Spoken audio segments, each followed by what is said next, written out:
Kedua manusia naga itu langsung tenggelam dalam amukan api.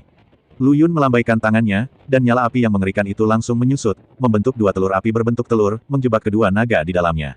Salah satu naga memiliki hukum api dan hampir tidak dapat menahan api yang membakar, tetapi naga lainnya sangat menderita dan berteriak dari api. Dia bahkan harus meminta maaf dan bernegosiasi dengan Lu Yun pada satu titik. Pembicaraan damai. Oke, itulah yang kuinginkan. Saat dia berbicara, Lu Yun mengepalkan tinjunya, dan telur api itu menyusut dengan hebat.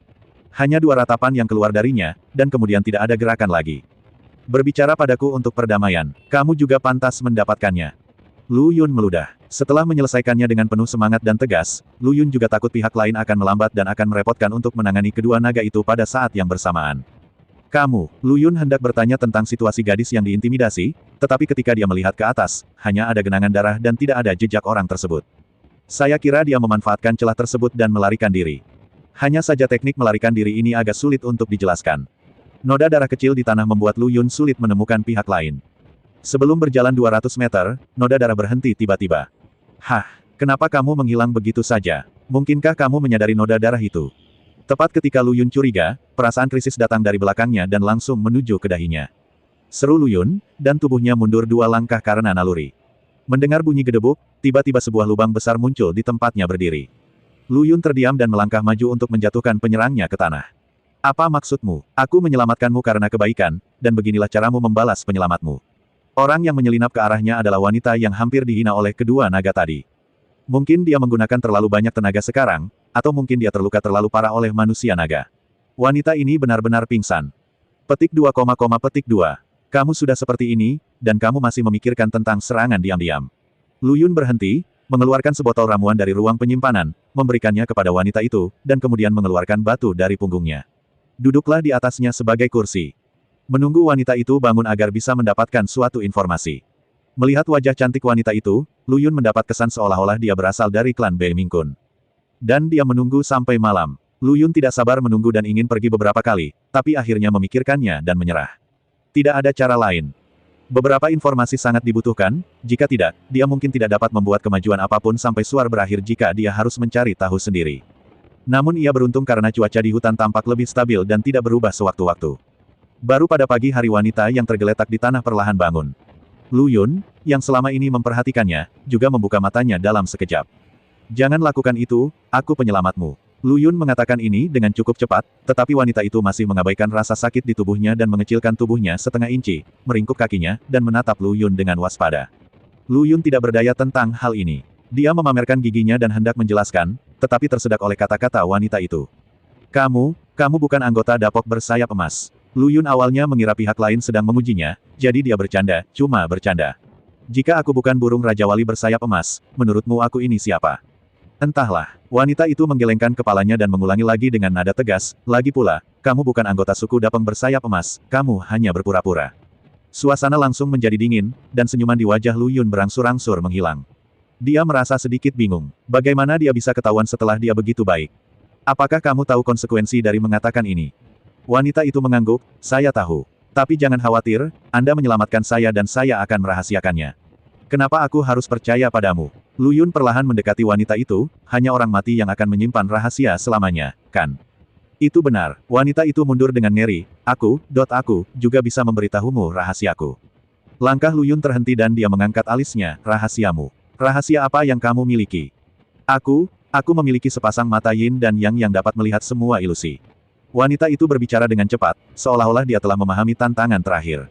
Itulah kenapa aku bisa melihat penyamaranmu secara sekilas. Kalau begitu aku tidak akan menahanmu. Lu Yun mendekati wanita itu lagi. Aku punya rahasia lain. Sebenarnya, aku bukan dari klan Bei Mingkun.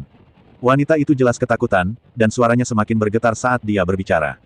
Petik 2 tanda tanya petik 2. Apa maksudnya? Lu Yun tertegun sejenak dan berpikir, mungkinkah dia bertemu dengan seorang rekan kerja. Aku sebenarnya bukan anggota klan Bei Mingkun. Klan Bei Mingkunlah yang memaksaku datang ke sini, hanya karena aku memiliki mata yin dan yang dan dapat melihat melalui penyamaran dan ilusi.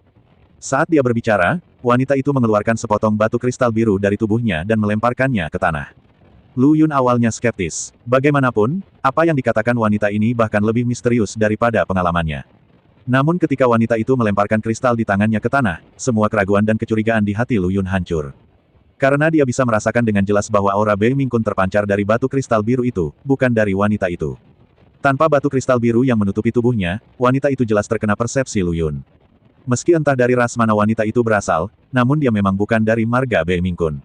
Saat itulah aura pembunuh Lu Yun mereda. Ini juga dapat menjelaskan secara terselubung mengapa dia tidak memiliki perlawanan sama sekali di depan kedua manusia naga itu, dan mengapa dia pulih dari luka-lukanya dengan sangat lambat. Siapa namamu? Lu Yun kembali ke batu. Di Mengkiu. Kamu baru saja mengatakan bahwa klan Bei Mingkun berusaha keras untuk membawamu ke sini hanya karena kamu memiliki mata yin dan yang. Wanita itu mengangguk, ada banyak reruntuhan badai yang tersembunyi di dalam ilusi, dan mata yin dan yang saya dapat melihat melalui ilusi. Hanya saja badai yang terjadi kali ini berbeda dengan sebelumnya. Kalaupun datang sebelumnya, semuanya terjadi bersamaan. Bukan berarti kali ini semuanya terganggu. Lu Yun mengangguk, mengeluarkan botol porselen dari cincin penyimpanan, dan melemparkannya kepada wanita itu, ini ramuan penyembuh.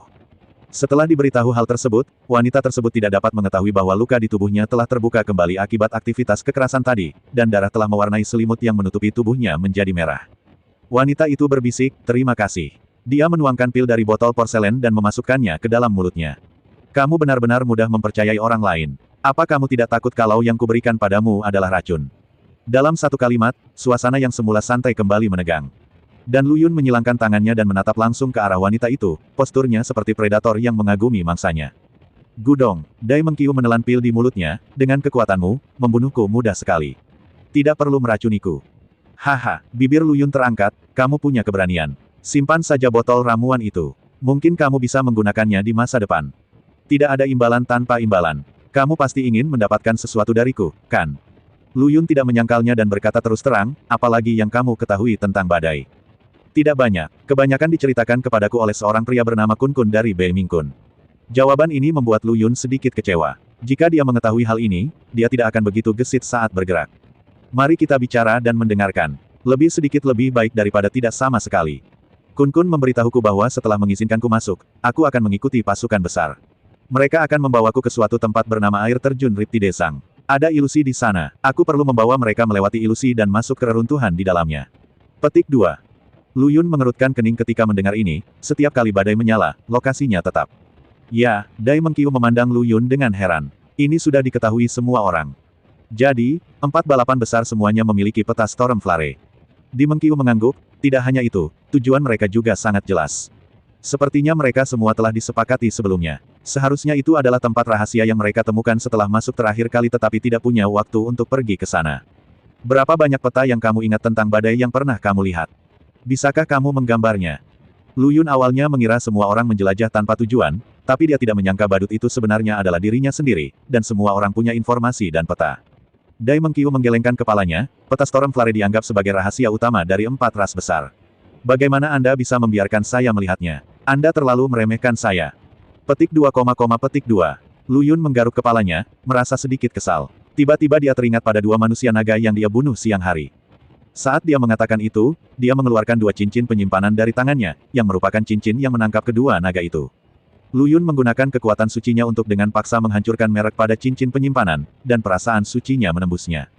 Yang membuatnya sangat kecewa adalah di dalamnya terdapat banyak kertas, dan terdapat banyak lukisan, seperti gambar musim semi, gambar erotis, tetapi tidak ada peta. Lu Yun bahkan menggali cincin penyimpanan naga dan menemukan sekotak pakaian dalam dan bra wanita, tapi diafragma Lu Yun patah. Tampaknya merasakan niat Lu Yun, Dai Mengkiu membujuknya, jangan repot-repot. Kedua naga itu tidak layak membawa peta level Storm Flare. Apalagi yang kamu tahu? Lu Yun menghela nafas dan menatap Dai Mengkiu lagi. Aku tahu bagaimana menemukan pasukan besar klan Bei Mingkun, kata Dai Mengkiu sambil mengambil batu kristal ungu di tanah. Apakah kristal ini masih memiliki fungsi ini? Mata Lu Yun berbinar, namun sedetik berikutnya dia menjadi waspada lagi. Kamu tidak ingin aku membawamu mencari anggota klan Bei Mingkun, bukan? Dai Mengkiu mengangguk, daripada berlarian seperti lalat tanpa kepala, ini adalah sebuah pilihan.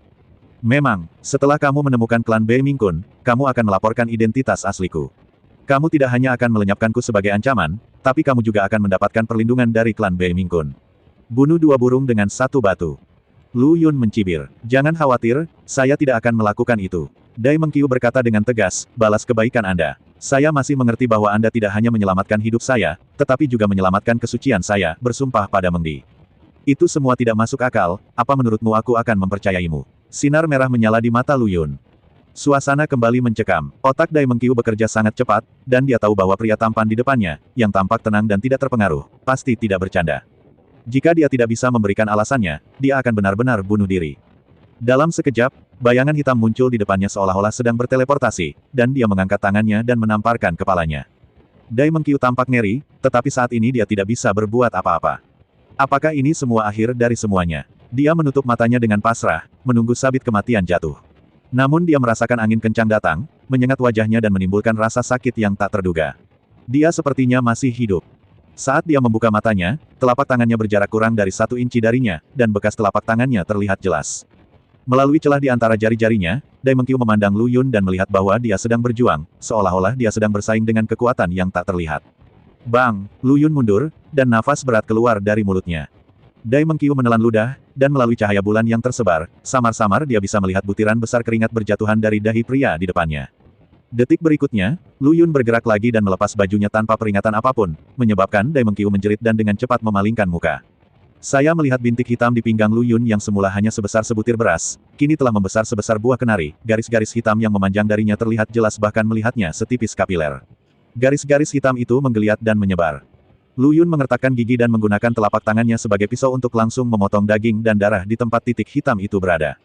Saat darah berceceran, setidaknya setengah kilogram daging dibuang ke tanah oleh Lu Yun. Lu Yun baru saja dapat dengan jelas merasakan bahwa dia terpengaruh secara emosional oleh titik hitam itu lagi, dan bahkan membuatnya melakukan perilaku ekstrim, hampir membunuh Dai Mengkiu. Untungnya, dia bereaksi di saat-saat terakhir dan berhenti. Setelah menggali daging dan darah yang terhubung dengan bintik hitam, Lu Yun merasa sangat rileks saat ini. Namun seperti kehampaan demi kegembiraan, kelegaan ini hanya berlangsung singkat. Dari lubang darah tempat ia digali dan masih mengeluarkan darah, muncul kembali titik hitam seukuran biji wijen. Namun dibandingkan ukuran buah kenari sebelumnya, flek hitam ini terlalu kecil. Apa yang sedang kamu lakukan? Saat Dai Mengkiu berbicara, dia mengeluarkan botol porselen yang diberikan Lu Yun sebelumnya dan menyerahkannya dengan hati-hati. Tampaknya karena rasa bersalah karena mengambil tindakan barusan, Lu Yun tidak menjawab pertanyaan ini dengan diam. Tentu saja, dia tidak mengambil obat mujarab yang diserahkan oleh Dai Mengkiu. Bagi orang lain, cedera seperti ini mungkin memilukan, tapi baginya, itu adalah kejadian biasa dan terlalu umum. Setelah mengenakan pakaiannya, Lu Yun mundur beberapa langkah dan berdiri di atas batu itu lagi. Saya telah dikutuk. Itu akan mempengaruhi pikiran dan emosi saya, membuat saya mudah tersinggung dan tidak terkendali. Itulah kenapa aku hampir membunuhmu barusan. Lu Yun berhenti sejenak dan melanjutkan, usulanmu sebelumnya bagus. Aku menerimanya. Aku akan melindungimu dan menemukan orang-orang dari klan Bei Mingkun. Dai Mengkiu tertegun sejenak, dan senyuman yang telah lama hilang muncul di wajahnya. Dia tahu ada yang tidak beres, dan segera kembali normal, namun kegembiraan karena selamat dari bencana di matanya tidak bisa lepas dari mata Lu Yun. Hari ini sudah larut, ayo mulai lagi besok. Lalu luka di tubuhmu. Dai Mengkiu melihat ke pinggang Lu Yun, yang kainnya berlumuran darah. Lu Yun mengangkat ujung bajunya, memperlihatkan luka di pinggangnya. Luka itu sudah berkeropeng, dan bahkan pertumbuhan baru pun terlihat jelas. Dai Mengkiu tercengang, apa kekuatan penyembuhan diri yang mengerikan. Istirahatlah lebih awal. Tetap semangat, kita tidak tahu cuaca seperti apa yang akan kita hadapi besok. Saat Lu Yun berbicara, dia berbaring setengah di atas batu, menutup matanya dan tertidur. Keesokan paginya, suara gemuruh tiba-tiba membangunkan Lu Yun. Siapa itu? Lu Yun mengusap matanya yang mengantuk, dan sambaran petir langsung menyambarnya. Tiba-tiba tidak bisa tidur, Lu Yun berbalik dan menghindar dengan gesit. Petir menyambar batu dan busur listrik memercik. Untungnya, dia bereaksi dengan cepat, kalau tidak, dia tidak akan pernah bisa membuka matanya begitu dia menutupnya. Dia sepertinya teringat sesuatu dan tidak berani menunda. Sambil mengambil batu yang agak panas di tangannya, matanya sudah mulai mencari Dai Mengkiu. Namun tidak ada yang melihatnya, dan Lu Yun menemukan bahwa lingkungan tempat dia berada telah mengalami perubahan yang mengejutkan. Masih ada semak-semak yang rimbun dan batang pohon yang tinggi dan lurus. Sejauh mata memandang, hanya ada pasir dan kaktus duri di sekujur tubuh mereka. Tanpa memikirkan apa yang sedang terjadi, Lu Yun mengangkat batu di atas kepalanya dan berlari cepat menuju arah jam 3. Dia membungkukkan badannya, mengulurkan tangan kirinya, dan menarik satu tangan keluar dari pasir hisap. Batu keluar dari mulut Dai Mengkiu. Jika Lu Yun tidak menyelamatkannya tepat waktu, dia akan mati lemas karena pasir hisap. Kamu, menyelamatkan hidupku lagi. Lu Yun sepertinya tidak mendengar apa-apa dan menancapkan batu itu tegak ke tanah, tetaplah di bawah bayang-bayang batu ini.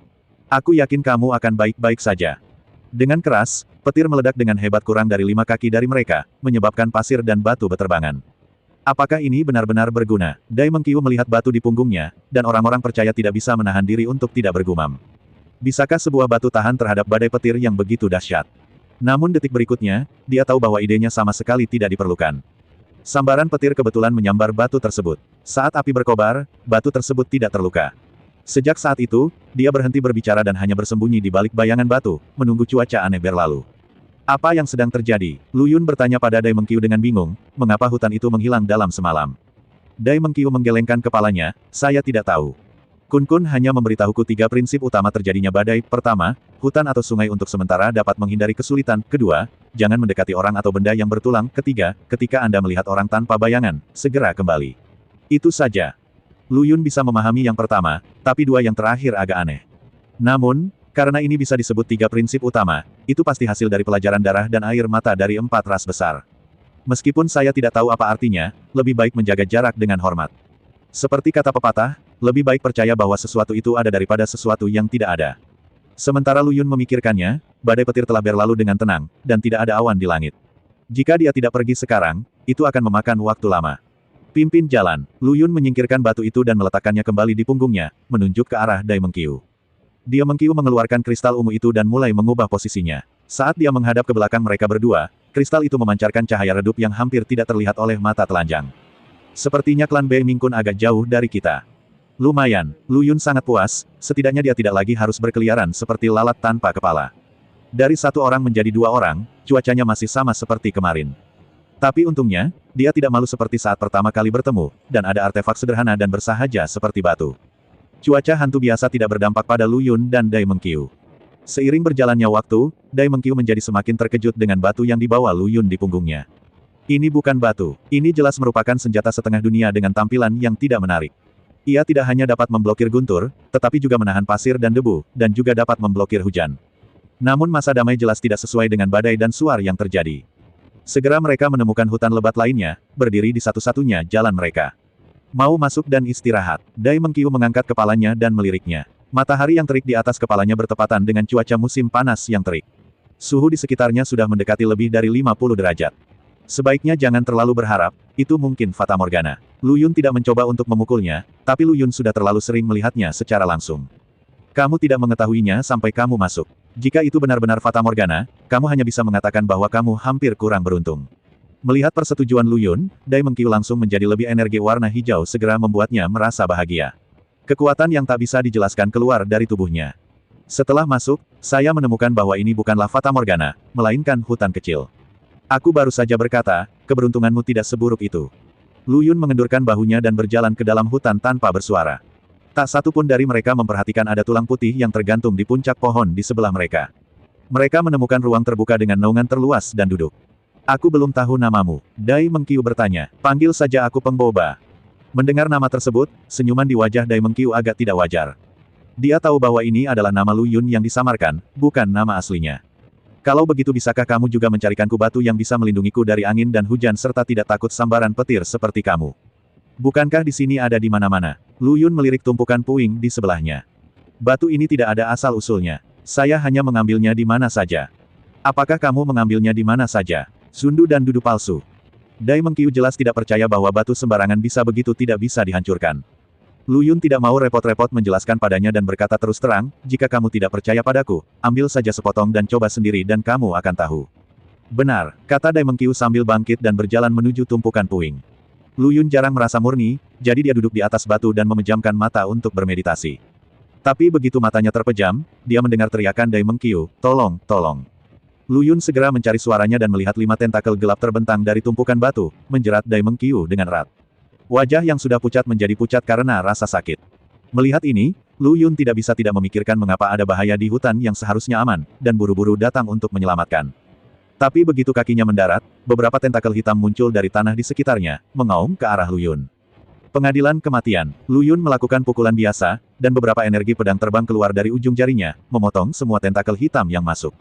Tapi saat tunggul tentakel hitam jatuh ke tanah, lebih banyak tentakel hitam muncul, dan mereka jauh lebih tebal dari sebelumnya, dengan paku setebal ibu jari tersebar di mana-mana. Lu Yun mengerutkan kening, mengapa dia terus membunuh lebih banyak orang. Dari sudut matanya, dia melirik ke arah Dai Mengqiu, yang berjarak 40 atau 50 meter darinya. Dia dicekik oleh tentakel hitam dan tidak memiliki kekuatan untuk melawan. Jika dia tidak menyelamatkannya, dia akan bersendawa dalam waktu kurang dari 2 menit. Lu Yun menendang tanah dengan kedua kakinya dan naik ke udara, dan tentakel hitam itu secara alami mengerumuni. Semuanya terpotong oleh energi pedang Lu Yun. Tapi seperti terakhir kali, tentakel hitam yang patah ini jatuh ke tanah, dan tentakel yang lebih tebal muncul kembali. Tentakel hitam yang semula hanya setebal anyaman, kini setebal tangki air setelah diolah 2 kali oleh Lu Yun. Tak hanya itu, kali ini terdapat tulang bunga yang tumbuh di atas tentakel hitam tersebut, yang mengeluarkan gelombang bau busuk. Namun, memanfaatkan periode vakum ketika tentakel hitam jatuh ke tanah, Lu Yun telah menyelamatkan Daimeng Qiu. Tanda ungu di lehernya sangat mengejutkan. Untungnya, Lu Yun mengambil tindakan tepat waktu, jika tidak, nyawa Daimeng Qiu akan dalam bahaya. Berdiri di atas reruntuhan, memandangi tentakel hitam yang bergoyang. Mengaum, tulang bunga di bagian atas tentakel hitam meraung, dan kelopak bunga terbuka. Di dalamnya terdapat benang sari yang terbuat dari tulang putih padat, yang tampak baru sekaligus menakutkan. Tiba-tiba Lu Yun teringat prinsip kedua dari 3 prinsip Storm Flare, jangan dekat-dekat dengan orang atau benda yang bertulang. Tapi tentakel hitam itu tidak memberinya waktu untuk memikirkannya. Tentakel itu datang dari segala arah, dan suara angin yang bertiup membuat gendang telinganya sakit. Lu Yun menggendong Daimeng Qiu di punggungnya, tunggu. Dia menginjak kerikil di bawah kakinya dengan keras, dan dengan keras, kerikil di bawah kakinya meledak menjadi bubuk. Lu Yun hampir tersandung, tapi untungnya dia bereaksi cukup cepat dan menerima kekuatan tepat pada waktunya, jadi dia menghindari serangan tentakel hitam dan mendarat di batu tempat dia beristirahat. Lu Yun memandangi tumpukan puing yang telah diinjaknya menjadi bubuk, lalu melirik ke batu di kakinya yang telah bersamanya selama 1,5 hari. Keraguan muncul dalam hati saya, mungkinkah memang ada sesuatu pada batu yang diambil secara acak ini? Lu Yun awalnya mengira semua batu dalam badai itu seperti ini, tetapi setelah melihat langsung kekerasan batu lain, idenya sedikit berubah. Boba, minggir, pengingat lemah Daimeng Qiu membuat pikiran Lu Yun langsung kembali. Saya melihat tentakel hitam menutupi langit dan matahari terbenam dari atas kepala saya. Lu Yun melompat dari batu, melihat bagian terpadat dari tentakel hitam, dan mengerahkan kekuatan pada kakinya ke batu. Batu yang tampak biasa ini melesat seperti batu yang melengkung. Menghadapi akar tentakel hitam yang beberapa kali lebih tebal dari dirinya, batu itu seolah berada di tanah tak berpenghuni, menghancurkan semua akar tentakel hitam yang dilaluinya. Yang lebih aneh lagi adalah kali ini tentakel hitam yang telah beregenerasi dan berevolusi sebelum jatuh ke tanah, bukannya mendapatkan tentakel hitam yang lebih kuat, mereka malah menghilang. Semburan asap menyebar, dan lelucon yang tiba-tiba ini akhirnya berakhir. Meski begitu, Lu Yun tidak berniat tinggal di hutan aneh ini. Membawa Daimeng Qiu di punggungnya, dia pergi sambil memegang batu yang membuatnya terkenal dalam pertempuran. Dan ketika Lu Yun berjalan keluar dari hutan, dia tiba-tiba menemukan tulang mati tergantung di batang luar. Sepertinya tidak semua hutan dan sungai merupakan tempat yang aman. Dia bergumam di mulutnya dan hendak pergi. Sebelum dia mengambil 2 langkah, tiba-tiba terdengar suara pop dari belakangnya. Lu Yun tanpa sadar menoleh ke belakang untuk melihat jenis hutan apa yang ada di belakangnya. Di belakangnya ada gurun tak berbatas, dan di atas kepalanya ada terik matahari. Tiba-tiba Lu Yun sepertinya menyadari sesuatu dan mengalihkan pandangannya ke bawah. Hutan aneh ini menghilang lagi dan lagi. Suara gertakan apa yang tadi? Seolah-olah ada sesuatu yang jatuh dari udara. Mata Lu Yun menelusuri pasir yang luas, dan detik berikutnya dia tertuju pada tulang yang ramping. Persis seperti yang dia lihat tadi, yang tergantung di batang pohon. Hutan aneh menghilang, mengapa tulang-tulang ini tertinggal? Lu Yun tidak bisa menahan keraguan di dalam hatinya, dia bergumam di dalam hatinya, tapi tangannya mengambil tulang yang layu itu karena suatu kesalahan yang aneh. Saat Anda memegang tulang-tulang yang layu, Anda merasakan rasa dingin yang tak terlukiskan, seolah-olah Anda tidak sedang memegang tulang melainkan bongkahan es berusia ribuan tahun. Apa yang kamu lakukan dengan benda ini? Menakutkan sekali. Setelah beberapa saat istirahat, wajah kecil Daimeng Qiu yang tercekik kembali berwarna, tetapi bekas kejutan di lehernya masih terlihat jelas. Lu Yun menggelengkan kepalanya, dia tidak tahu mengapa dia mengambilnya, seperti ketika dia menemukan batu biasa itu, dia mengambilnya secara tidak sengaja. Untuk beberapa alasan, Lu Yun punya firasat bahwa tulang yang tampaknya tidak berguna ini akan memiliki kegunaan lain di kemudian hari, jadi dia memasukkannya ke dalam ring penyimpanan. Aku tidak menyangka kamu memiliki hobi seperti itu. Ekspresi wajah Daimeng Qiu sedikit tidak wajar. Tingkah laku Lu Yun membuat orang bertanya-tanya apakah dia punya hobi khusus. Kamu seharusnya bisa berjalan sendiri, kan? Jelas Lu Yun tidak ingin terlalu terlibat dalam masalah tulang. Ah, sudah cukup, katanya, wajahnya memerah, dan dia buru-buru turun dari punggung Lu Yun. Terima kasih telah menyelamatkanku lagi. Menghitung sekarang, Lu Yun telah menyelamatkan Daimeng Qiu sebanyak 3 kali. Jika kamu benar-benar ingin berterima kasih padaku, hindari menimbulkan lebih banyak masalah. Lu Yun memutar matanya, kemana kita harus pergi sekarang? Daimeng Qiu mengeluarkan kristal ungu dari lengannya, dan Lu Yun dengan jelas memperhatikan bahwa kilau yang dipancarkan dari kristal itu jauh lebih kuat daripada di pagi hari. Hal ini menunjukkan bahwa mereka semakin dekat dengan marga Bei Mingkun. Hal ini membuat Lu Yun sedikit bersemangat, dan dia menuju ke arah yang pasti. Tanpa menyadarinya sama sekali, tulang-tulang layu yang dia kumpulkan di ring penyimpanan mulai bergerak perlahan di dalam ring penyimpanan seolah-olah dirasuki oleh sesuatu. Pada saat yang sama, di sudut ring penyimpanan, bola kecil yang diledakkan Lu Yun saat dia membunuh monster salju di badai salju lebat juga bersinar terang. Dua hal yang tidak diketahui saling tarik-menarik, perlahan mendekat satu sama lain, seperti pertemuan penggembala sapi dan gadis penenun di jembatan murai. Adegan ini terlihat sangat aneh. Tulang-tulang yang layu berasal dari badai, dan bola kecil datang dari bagian utara cincin Pulau Langit. Benda-benda ini tidak berada di dunia yang sama, bagaimana mereka bisa terhubung satu sama lain. Keduanya kembali berangkat dan belajar dari kesalahan masa lalu mereka. Kali ini mereka sering menemui hutan. Lu Yun akan memeriksa dengan cermat untuk melihat apakah ada tulang mati yang tersembunyi di sudut yang tidak mudah ditemukan. Namun sayangnya, hutan yang mereka temui setelahnya semuanya hanyalah fatamorgana tanpa kecuali. Bahkan Dai Mengkiu pun takjub dengan keberuntungan tersebut. Meskipun tempat peristirahatan seperti hutan jarang terjadi di dunia badai, Anda pasti bisa menemukannya dalam sehari, bukan? Seri ini hanyalah fatamorgana, sungguh sial. Kita tidak akan bermalam di gurun malam ini, kan? Kata Dai Mengkiu dengan wajah pahit. Selama kamu siap secara mental. Lu Yun tampak acuh tak acuh. Sejak dia menjalin hubungan dengan Song Yuntian, keberuntungannya selalu sangat misterius. Jika Anda bermalam di gurun pasir, bagaimana Anda bisa beristirahat dalam cuaca yang tidak terduga seperti ini? Setelah bergaul satu sama lain selama sehari, Lu Yun juga memiliki pemahaman umum tentang Dai Mengkiu. Dia adalah orang yang paling suka mengobrol dengan kulit ular berbicara pada dirinya sendiri untuk waktu yang lama. Selama Anda menjawab, tidak peduli betapa sulitnya kata-kata Anda, dia dapat memahaminya untuk Anda dan tidak pernah membiarkannya jatuh ke tanah. Tak hanya itu, ia juga seorang yang optimis. Menurutnya, tidak hanya dirinya sendiri, tapi anggota marga Mengdi juga terlihat seperti itu. Jika kamu tidak ingin tidur di jalanan, cepatlah. Mungkin kamu bisa menemukan hutan atau sungai sebelum matahari terbenam. Lu Yun melihat matahari terbenam di barat dan memperkirakan 1 jam lagi akan gelap gulita. Tapi aku benar-benar tidak punya kekuatan untuk pergi. Pasirnya selembut kapas, dan aku tidak merasakan kekuatan sama sekali saat menginjaknya. Dai Mengkiu mengeluh. Dalam badai yang berkobar, tidak hanya cuaca yang tidak dapat diprediksi yang mengandung kekuatan hukum yang berbeda, tetapi juga rumput dan segala sesuatunya. Sama seperti pasir yang mereka injak, setiap butir mengandung hukum bumi. Berjalan di atasnya sangatlah menuntut fisik. Selain itu, batu yang dibawa Lu Yun juga berisi hukum bumi, jika tidak, dia tidak akan bisa tidur nyenyak tadi malam. Jika kamu tidak memiliki kekuatan, kamu bisa beristirahat saja di tempat. Lagi pula aku tidak peduli. Lu Yun berkata bahwa dia hendak menurunkan batu yang dibawanya. Tidak, ayo terus berjalan ke depan. Mungkin ada hutan peristirahatan di depan. Kata Dai Mengkiu cepat. Gerakan Lu Yun juga membeku, dan dia berbalik dan mengedipkan mata ke arah Dai Mengkiu. Pihak lain segera mengerti dan mengambil 3 langkah sekaligus untuk mencapai Lu Yun. Dia bergumam pelan, ada apa kali ini?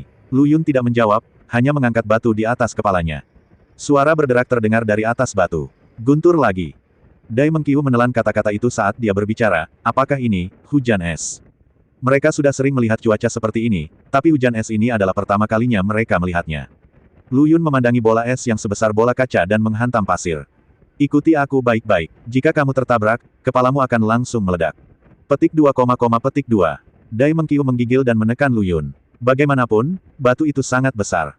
His. Dai Mengkiu menghirup udara dingin, dan rasa sakit yang menyayat hati menjalar dari telapak kakinya. Jika dia tidak memiliki penglihatan yang cepat dan tangan yang cepat, dan meraih pakaian Lu Yun, dia akan langsung jatuh ke tanah. Ada apa? Lu Yun berhenti dan kembali menatap Dai Mengkiu. Darah merah telah membasahi telapak kakinya. Ini, hujan es ini memiliki duri. Dai Mengkiu menahan rasa sakit dan berkata. Lu Yun menanam batu di tangannya secara diagonal di tanah dan membuat tenda sederhana setengah tertutup. Sabar, mungkin sedikit sakit. Lu Yun dengan hati-hati melepas sepatu di kaki Dai Mengkiu. Darah telah mengotori seluruh telapak kaki, namun di tengah lukanya, hujan es yang dingin bagaikan lintah, menempel erat di telapak kaki Dai Mengkiu. Hujan es yang tampaknya tidak mencolok ini sebenarnya mengandung hukum lanjutan dari hukum es, hukum kerucut es. Luka di telapak kaki Dai Mengkiu sudah mendekati warna ungu tua. Jika tidak diobati tepat waktu, cepat atau lambat nekrosis akan terjadi. Bersabarlah, aku akan membantumu merawat lukanya. Lu Yun mengingatkan. Gumpalan api berwarna merah darah muncul di telapak tangannya. Ah, perasaan dua dunia es dan api sungguh menyakitkan. Bahkan jika Dai Mengkiu sudah siap secara mental, rasa sakit yang menyayat hati hampir membuatnya pingsan, dan kakinya bergerak-gerak tak terkendali. Lu Yun melihat batu es di tangannya yang diuapkan oleh api aneh ikan Yin Yang, dan membuangnya. Dia mengeluarkan plester penyembuhan luar dari cincin penyimpanan dan merawat luka Dai Mengkiu. Setelah semua kesibukan ini, matahari telah terbenam sebelum saya menyadarinya. Sepertinya kita akan bermalam di sini hari ini. Lu Yun melihat ke tanah berpasir yang tidak tertutup oleh batu-batu besar. Itu sudah tertutup lapisan hujan es yang tebal, dan melihat situasi ini, dia tidak bisa berhenti untuk sementara waktu. Maafkan aku menahan diri lagi. Dai Mengkiu meminta maaf. Lu Yun tidak berkata apa-apa, dia hanya memejamkan mata dan mendengarkan suara nyaring hujan es yang menghantam bebatuan. Hanya dengan cara ini dia dapat menekan emosi gelisah di hatinya, dan bintik hitam kecil di pinggangnya menjadi semakin serius. Saya menggalinya tadi malam, dan seiring berjalannya waktu, bintik-bintik hitam kecil itu telah tumbuh dari seukuran biji wijen menjadi seukuran buah ara. Kecepatan penyebaran yang mengerikan ini akan melampaui kecepatan sebelumnya dalam waktu kurang dari 2 hari. Kita harus menemukan cara untuk menghilangkannya secepat mungkin, jika tidak, cepat atau lambat ia akan menjadi mayat berjalan. Lu Yun meraih kulit di sekitar pinggangnya dan mencoba menggunakan metode ini untuk mencegah penyebaran bintik hitam kecil. Tampaknya terpengaruh oleh emosi Lu Yun, Daimeng Qiu juga menjadi tenang. Keduanya meringkuk di balik batu, dengan hujan es berjatuhan di luar. Mereka seperti perahu terapung di laut, tak berdaya, hanyut mengikuti arus, hanya untuk bertahan hidup. Namun langit sepertinya tidak ingin mereka terbuang sia-sia seperti ini, dan pasir yang tertutup lapisan hujan es yang tebal tiba-tiba bergetar. Lu Yun langsung waspada dan menarik kembali pikirannya. Kekuatan jiwa melayang keluar, memperhatikan setiap gerakan di sekitarnya. Daimeng Qiu juga terlihat tegang. Frekuensi getaran di pasir semakin cepat. Lu Yun mengambil Daimeng Qiu di sampingnya dan berkata, "Pegang aku."